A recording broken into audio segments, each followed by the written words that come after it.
அனைவருக்கும் வணக்கம். இப்போ சில நாட்களுக்கு முன்னால் முதலமைச்சர் உதகையிலே தங்கி ஓய்வெடுத்து அங்கேயே சில பணிகள் எல்லாம் செய்து குடும்பத்தாரோடு ஒரு சுற்றுலா போல சென்றிருந்தார். அந்த நிகழ்வு முடித்து வந்தவுடனேயே திரு அன்பில் மகேஷ் அவர்கள், மரியாதைக்குரிய பள்ளி கல்வித்துறை அமைச்சர், அவர் எழுதிய புத்தகம் என்று சொல்லி ஒரு புத்தகத்தை வெளியிட்டார் நம்முடைய முதலமைச்சர். இந்த வெளியீட்டு விழா மிகச் சிறப்பாக நடைபெற்றது. அது குறித்தெல்லாம் மிகப்பெரிய பேசுபொருளாக திமுகவினுடைய ஐடிவிங்க அதை எடுத்துக்கொண்டு பரப்பிக்கொண்டே இருந்தார்கள். அந்த நிகழ்ச்சியினுடைய முடிவில் முதலமைச்சருக்கு ஒரு நினைவு பரிசு வழங்கப்பட்டது. சாதாரண நிகழ்ச்சிகள் நடக்கிற போது நினைவு பரிசுகள் வழங்கப்படுவது இயல்பு தான். ஆனால் இந்த நினைவு பரிசு ஒரு வித்தியாசமானது. என்ன அப்படின்னு சொன்னால், இப்போ நாம் நம்முடைய தலைவர்களுக்கு வாள் கொடுத்து பார்த்திருக்கிறோம், வேல் கொடுத்து பார்த்திருக்கிறோம். இது மாதிரியான விஷயங்கள் எல்லாம் அவர்கள் கைகளிலே கொடுப்பார்கள். அப்படி கொடுப்பது என்பது ஒரு யுத்தத்தை நடத்துகிற நீங்கள் முன்னால் நின்று நடத்துகிறீர்கள் என்பதை போல ஒரு தளபதிக்குரிய ஒரு முக்கியத்துவத்தை கொடுப்பது போன்ற ஒரு செயல் அது. ஆனால் இங்கே மரியாதைக்குரிய பள்ளி கல்வித்துறை அமைச்சர் நம்முடைய முதலமைச்சருக்கு யானையை அடக்குகிற, மதம் கொண்ட யானையை அடக்குகிற அங்குசம் என்று சொல்லி அந்த அங்குசத்தை பரிசாக கொடுத்தார்.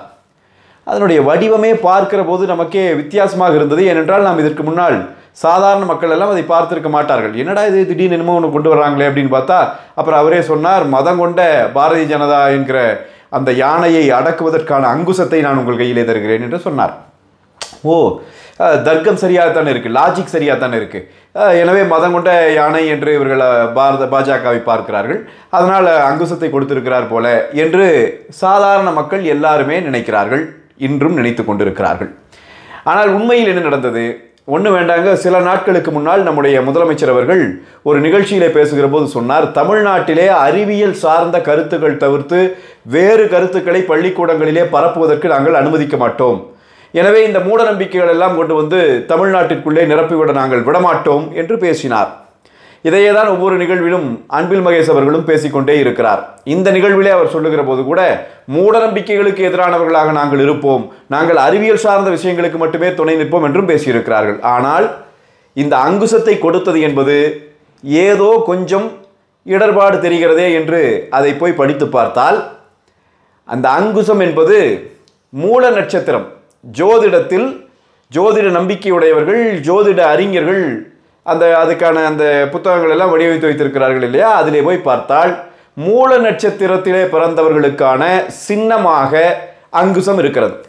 என்றால் இது என்ன செய்யும்? சில ஜோதிடர்களோடு பேசுகிற போது அவர்கள் சொல்லுகிறார்கள், மூல நட்சத்திரம் கொஞ்சம் பலகீனமாகிற போது, மூல நட்சத்திரம் கொஞ்சம் தன் தன்மையை இழக்கிற போது அதை கட்டுப்படுத்தி அதனுடைய தன்மை காப்பாற்றப்படுவதற்கு, அது வெற்றியடைய செய்வதற்கு, அந்த நட்சத்திரத்தை சேர்ந்தவர்கள் பலமானவர்களாக இருப்பதற்கு இந்த சின்னத்தை கையிலே வைத்திருப்பது, இந்த சின்னத்தை பார்த்து கொண்டிருப்பது, இந்த சின்னத்தோடு சேர்ந்து மற்றவர்கள் அவர்களை பார்ப்பதெல்லாம் துணை புரியும்.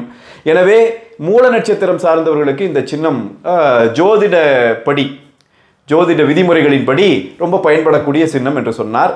பார்த்தால் நம்முடைய முதலமைச்சரும் மூல நட்சத்திரத்தை பிறந்தவர்கள் என்று சொல்லுகிறார்கள். இது எந்த அளவுக்கு நமக்கு உண்மைன்னு தெரியாது, ஏன்னா அவருடைய உண்மையான ஜாதகம் வெளியெல்லாம் கிடையாது. ஆனால் மிக நெருக்கமாக அவர் பிறந்த நாளில் மூல நட்சத்திரமும் இருந்திருக்கிறது. எனவே மூல நட்சத்திரத்திலே பிறந்திருப்பவர் என்பதை நம்புகிற எல்லா சாட்சியங்களும் இருக்கிறது. அப்படின்னா மூட நம்பிக்கை என்று இவர்கள் சொல்லிவிட்டு ஏன் அங்குசத்தை இவர் கையிலே கொடுத்தார்கள் என்பதை நாம் சொல்லி தெரிந்து கொள்ள வேண்டிய அவசியம் இல்லை.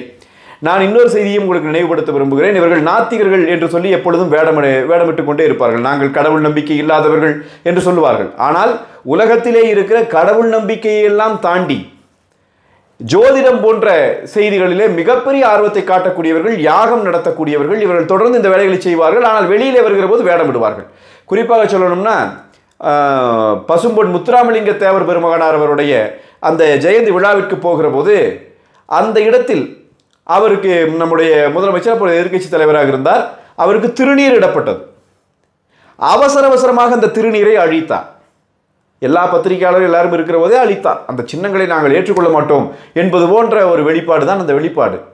அந்த அளவுக்கு கடுமையான நாத்திகராய் இவர் என்று பார்த்தால், புட்டபர்த்தி சாய்பாபா அவர்களினுடைய கால்களை தொட்டு வணங்குகிற காட்சியும் வெளியே வருகிறது. புட்டபர்த்தி சாய்பாபா அவர்களினுடைய கால்களை நீங்கள் தொட்டு வணங்குகிறீர்கள், ஆனால் ஏன் தேவர் பெருமகனாரினுடைய அந்த சன்னிதானத்தில் உங்களுக்கு கொடுக்கப்பட்ட அந்த திருநீற்றை நீங்கள் அழிக்கிறீர்கள்? எதற்கு இந்த இரட்டை வேடம் என்கிற கேள்வி இயல்பாகவே வருகிறது. இவங்க தொடர்ச்சியாக இப்படியான வேடங்களை அணிந்து கொண்டே இருக்கிறார்கள். நான் உங்களுக்கு சொல்லுகிறேன், நாங்கள் வென்று வந்தால் திமுக ஆட்சி அமைத்தால் தமிழ்நாட்டிலே இருக்கிற அனைத்து குடும்ப தலைவர்களுக்கும் மாதம் 1000 ரூபாய் தருவேன் என்று ஒரு சத்தியம் செய்தார்கள். பிறகு அதை செய்யவே இல்லை. அதை குறித்து எதிர்க்கட்சிகள் போராடின. அந்த அழுத்தம் தாங்க முடியாமல் நாங்கள் கொடுத்து விடுகிறோம் என்று அறிவித்தார்கள். அப்படி அறிவிக்கிற போது அனைத்து மகளிருக்கும் கொடுக்க முடியாது, நாங்கள் தகுதியுள்ள குடும்ப தலைவிகளுக்கு கொடுப்போம் என்று சொன்னார்கள். அந்த கதையெல்லாம் நமக்கு தெரியும். அந்த திட்டம் அறிவிக்கப்பட்ட நாள் செப்டம்பர் 15 அண்ணா அவர்களினுடைய பிறந்த நாளிலே நாங்கள் தருவோம் என்று அறிவித்தார். நீங்கள் வேண்டுமானால் போய் சோதித்து பாருங்கள்.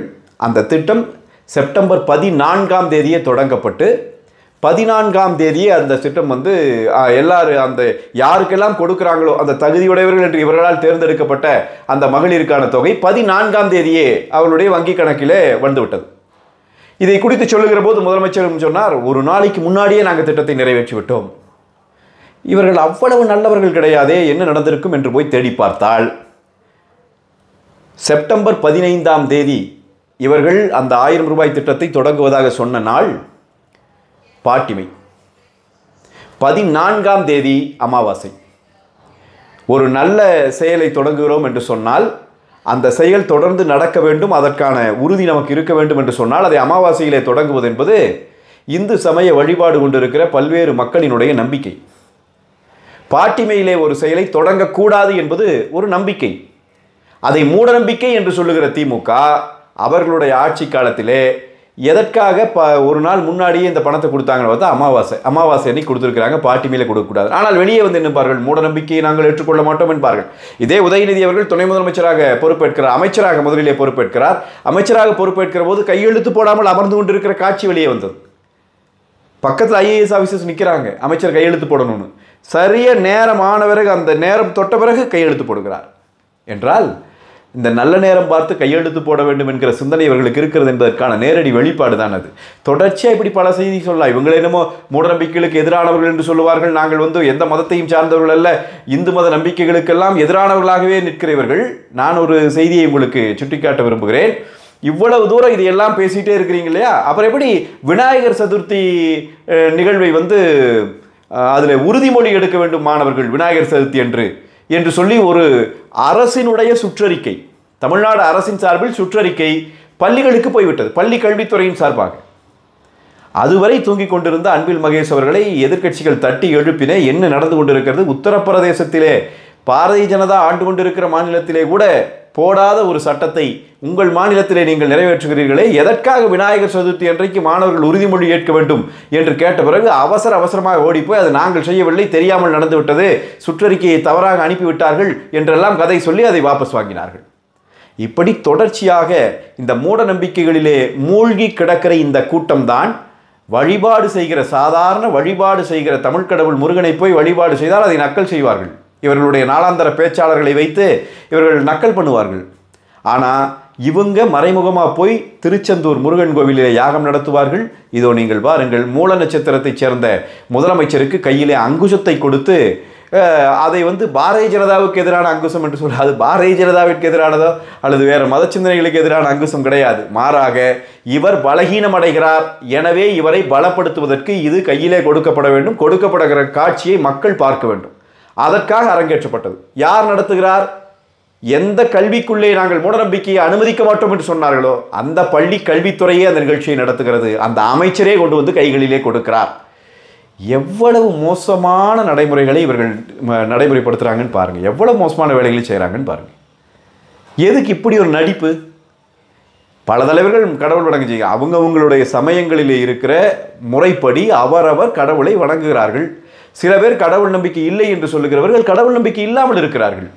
இதில் யாருக்கும் பிழை இல்லை. அவர்களுடைய சாமி அவங்கவுங்களுக்கு, அவங்கவுங்க மதம் அவங்கவுங்களுக்கு, அதை போய் தொந்தரவு செய்வது என்பது ஏற்றுக்கொள்ள முடியாத ஒன்று. ஆனால் நாங்கள் நாத்திகர்கள், நாங்கள் கடவுள் நம்பிக்கை அற்றவர்கள் என்று பொய் பேசிவிட்டு உலகத்தில் என்னவெல்லாம் ஜோதிட நம்பிக்கைகள் இருக்கின்றனவோ, உலகத்தில் என்னவெல்லாம் யாகம் சார்ந்து நம்பிக்கைகள் இருக்கின்றனவோ, உலகத்தில் என்னவெல்லாம் மூட நம்பிக்கைகள் இருக்கின்றனவோ அத்தனையும் பின்பற்றுகிற ஒரு கூட்டமாக ஏன் திராவிட முன்னேற்றக் கழகத்தினுடைய இந்த குடும்பம் இருக்கிறது?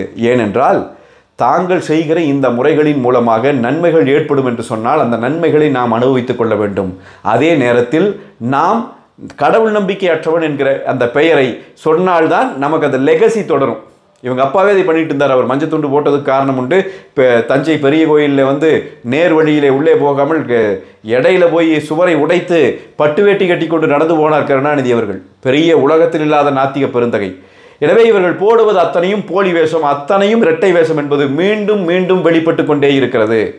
அப்படின்னா இந்த அங்குசத்தை கொண்டு போய் எங்கே வைக்க போகிறார்? மூல நட்சத்திரத்தைச் சேர்ந்த முதலமைச்சர் ஏன் இப்பொழுது தான் பலகீனப்பட்டிருப்பதாக நம்புகிறார்? எதற்காக இப்போ அங்குசம் கொடுக்கப்படுகிறது?